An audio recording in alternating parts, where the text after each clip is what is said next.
The 5 Love Languages. Written by Chapman. Summary. Falling in love is easy. But staying in love, that's the hard part. The 5 Love Languages introduces different ways that we express and relate to love. We may lean towards words of affirmation, acts of service, receiving gifts, quality time, or physical touch. Understanding these love languages helps to identify needs and creates deeper and longer-lasting connections. Author Dr. Chapman is a priest, anthropologist, and relationship expert. He has dedicated his life's work to exploring the simple yet very complex 4-letter word. Love. Giving and receiving love is one thing that makes us human, but the way we express and react to love tends to get lost in translation. This summary briefly looks at the 5 love languages and provides simple yet profound insights that can help us grow closer to the people we love. Chapman suggests that learning one another's love language is the key to building long-lasting relationships. When it comes to love, we all speak different languages.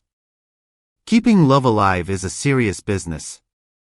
When it's in jeopardy, we go to therapy, couples counseling, or maybe even turn to the internet for advice on how to rekindle the spark.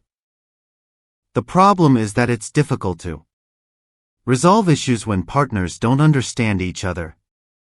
So Chapman suggests going back to the basics. This approach means looking at language, which forms the basis of connection. We all grow up speaking a primary language. Later on in life, we may learn a new language, which can take an enormous effort. However, as with all things, practice makes perfect, and the more you speak a particular language, the easier it becomes.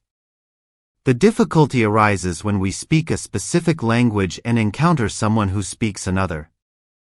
Communication will be limited, so to understand each other, we may try to point, grunt, draw, or even act out our ideas. So, communication can occur, but it'll likely appear awkward and unnatural. Ultimately, for effective communication, we need to learn each other's language. Love is no different. Your own emotional love language and your partner's language may be as different as Chinese is from English. And the bottom line is that if we wish to have reciprocated and loving relationships, then we need to learn our partner's love language. The trouble is that the notion of love is a linguistic and semantic minefield. It can be used to describe anything from our favorite foods, to our favorite activities, to the people who we love most in the world. The word love is used in 1,000 different ways. What are some of the ways that you express the love that you feel? Often when we try to put words into action, it doesn't always translate how we intended it to.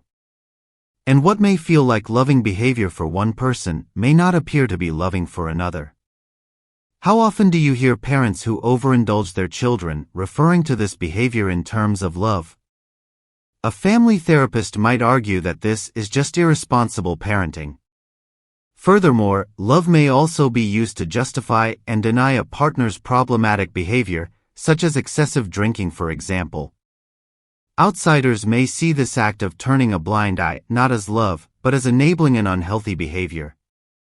We can't eliminate the confusing nuances of love, but we can learn how to understand the different kinds of love. These different kinds of love are essential to us and to those around us. Emotional well-being is linked to how we're loved, and the psychiatrist Ross Campbell argues that children have an emotional tank that needs to be filled with love, and this need is something that follows us into adulthood. Love is a universal human need. On a scale of 0 to 10, how full is your love tank? What made you think of that number? Having a full love tank helps us to feel intimately connected and safe enough to discuss differences and resolve conflicts. A full love tank also requires us to connect more deeply with our real needs and those of our partner. And the problem is, many of us have unrealistic expectations of love because of how it has been mythologized. Falling in love and being truly loved are two very different concepts. The honeymoon period doesn't last forever. Romantic love, and those tingly warm feelings that you experience in the early part of a relationship, are unsustainable, and that's okay. Society feeds us faulty information when it comes to how love should feel. We tell ourselves that if we're really in love, then this feeling will last forever. However, the longevity of the gay in love I experience is completely fictional and unsustainable. Psychologist Dr. Dorothy Tenev has studied the gay in love phenomenon extensively. She concludes that the average lifespan of a romantic obsession is 2 years. Eventually, she says, we descend from the clouds and plant our feet firmly on earth again. Our eyes are opened, and we see the warts of the other person. It's at this stage that interactions might start to change from, where should we have dinner tonight, to why didn't you get the milk? It's at this point that we may question why we said yes to the proposal of marriage. We wonder if we should resign ourselves to this reality or jump ship and try again. But keep in mind that the divorce rate for second marriages is higher than that of first marriages. And what's more, the divorce rate for third marriages is higher still. This means that the chances of a happier marriage the second or third time around diminishes significantly. It's not all doom and gloom though, and long-lasting love can be cultivated. The key is to honor your own emotional needs and do the same for your partners. Learning the 5 love languages can help with this. The 5 love languages: words of affirmation, quality time, receiving gifts, acts of service, and physical touch. While each of the languages is important, most of us tend to have one primary type of love language. Do you like hearing compliments or meaningful affirmations, and are you the type of person who gets very upset by insults? If you answered yes, then words of affirmation is probably your love language. If this sounds like something your partner would say yes to, then you need to make sure that you give them genuine compliments and tell them you appreciate them often. Are you the type of person who values full and undivided attention above all else? If so, then quality time is your primary love language. One-on-one time with zero distractions is what makes this type of person feel most loved. Cancelled or postponed dates and failure to listen are especially harmful to people who value the importance of quality time.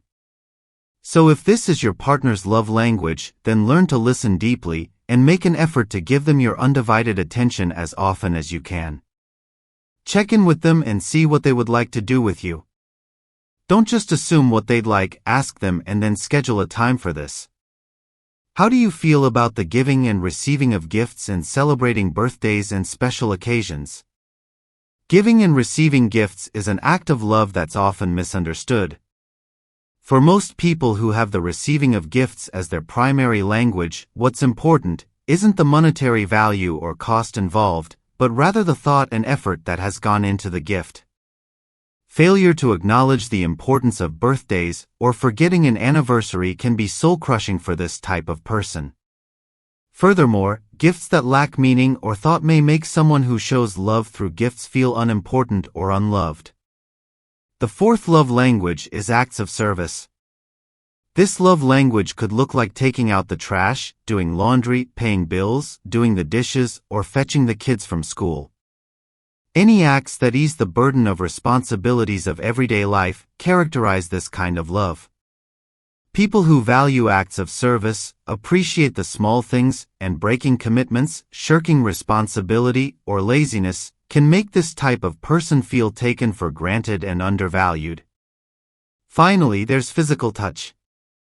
Physical touch isn't just about sex. It's hugs, cuddling, holding hands, and gentle gestures. If these things are most important to you, then physical touch is probably your love language. Furthermore, if your partner's physical presence is comforting and necessary, this is a good indicator that you're someone who needs touch to feel valued and loved. Any type of physical neglect would hurt this person the most. What's your dominant love language? While all of the love languages are important, which one resonates most profoundly with you? Understanding how you try to show love, or what you value and appreciate most from your partner, may help you to determine your love language. Alternatively, you could try to think about some of the ways you've been made to feel loved in the past. The secret is that once you know your love language, then you'll be able to communicate with your partner and find out what makes them feel valued and cared for. Maybe they have the same love language as you, or maybe you need to learn how to speak their language.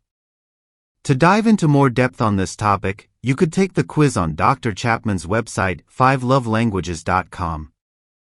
In conclusion, love manifests in a number of ways, and Dr. Chapman argues that true love cannot begin until the in-love experience has run its course. Healthy relationships occur when both partners feel that their needs are being met. Ultimately, true love is an ongoing choice that needs to be made to make your partner feel secure, loved, and confident. So, learn the love language that your partner speaks, listen to them, and acknowledge what they value most. Because remember, at the heart of any relationship is the desire to give love and to be loved in return.